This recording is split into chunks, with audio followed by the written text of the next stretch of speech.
Бүгін сіздермен өте дәмді шығатын котлеттің жасалу жолын түсіретін боламын.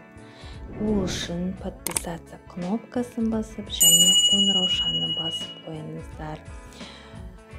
Бізге керек фарш және 2 жапырақ нан, үстіне сүтті қосып жақсылап езіп аламыз.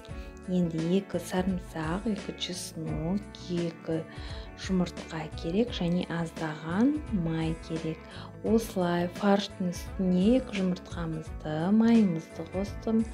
Сосын бізге езілген нанымызды қосамыз.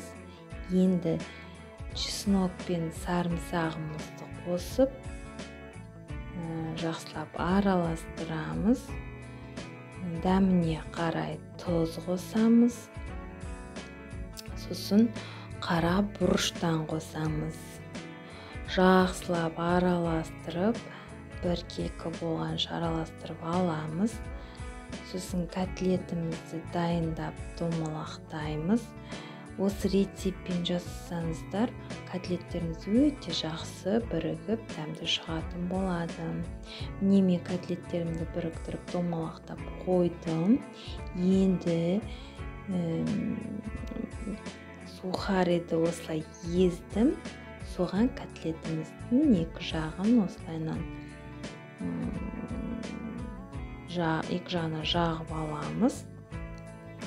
Енді біз қызып тұрған майға котлеттің 2 жағын қуырып қызартамыз.